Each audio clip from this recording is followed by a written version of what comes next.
Anytime, anywhere. KENS 5 Eyewitness News is local coverage you can count on. Eyewitness News at 10 starts now. Late-breaking news tonight. Former NFL star and San Antonio native Sam Hurd has been arrested once again, this time here in the Alamo City.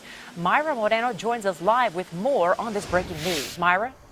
Hi, Sarah. He was arrested at a local YMCA. We want you to take a look at that video that we got for you. That's 27-year-old Sam Hurd III. He was arrested by the Lone Star Fugitive Task Force. You see him there as deputies with the U.S. Marshal's Office escorted him into a patrol car in handcuffs. Now, an arrest warrant had been issued by the United States District Court in Dallas. Hurd had allegedly violated the terms of his bond on charges of intent to distribute cocaine.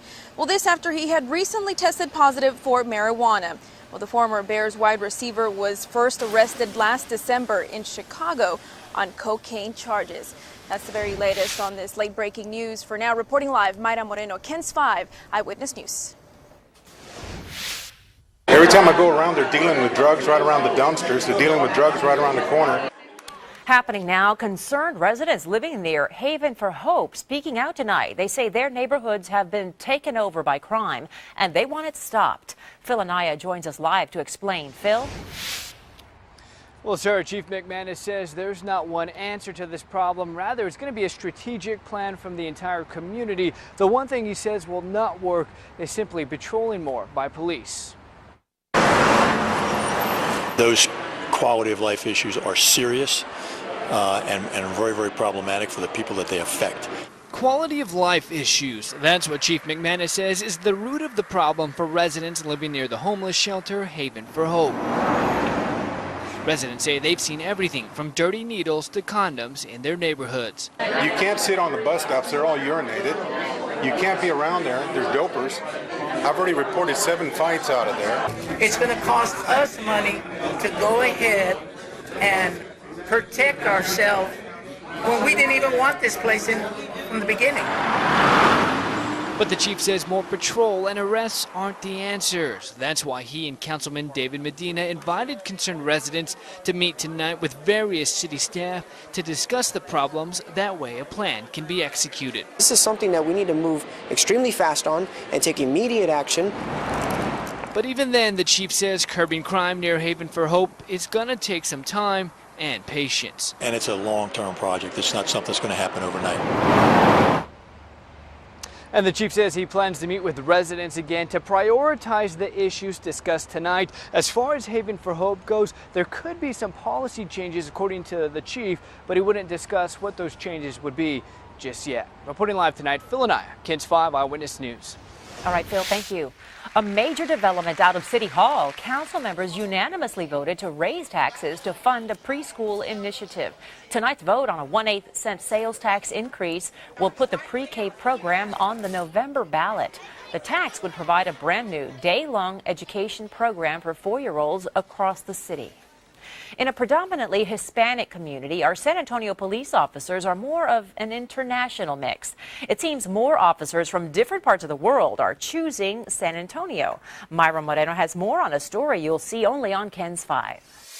The reaction between people and the police is a lot different to where I come from. Gary Nell has been wearing his SAPD uniform for about a year. But as a police officer in his home country, wearing a uniform was a different experience. Anybody that wore a uniform was a target. Nell is from South Africa, a small town called Richards Bay.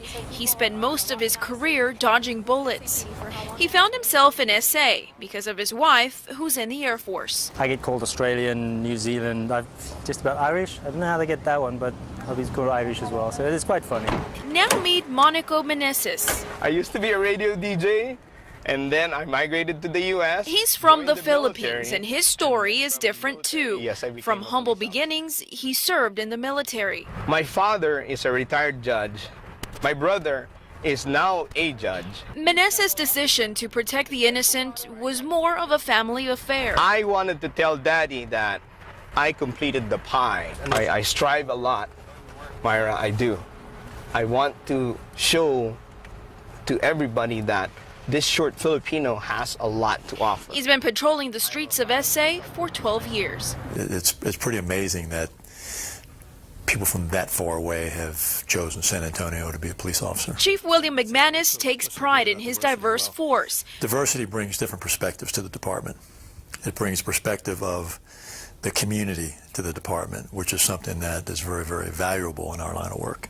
No matter how different each officer is, they all share one thing in common: their passion to protect the people of San Antonio.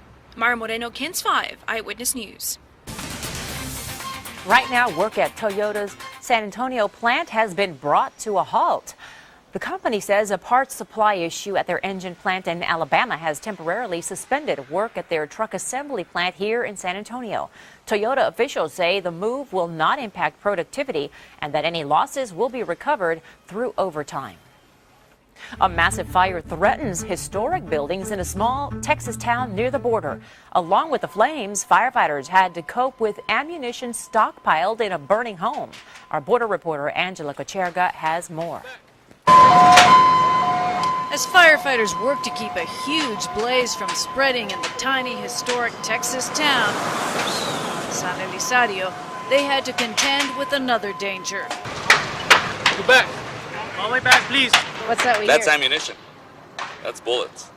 That's a lot of them. That's a lot of them. The homeowner told us he had stockpiled at least 500 rounds of ammunition in the garage. I just go shoot it sometimes.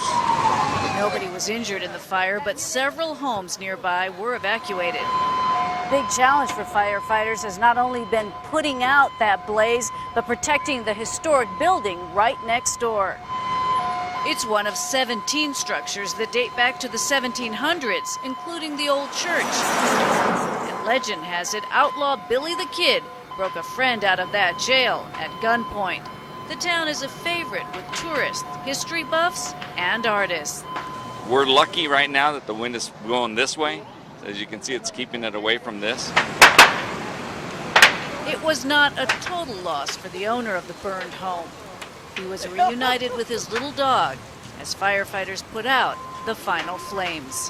For Angela Cocherga, KENS 5 Eyewitness News.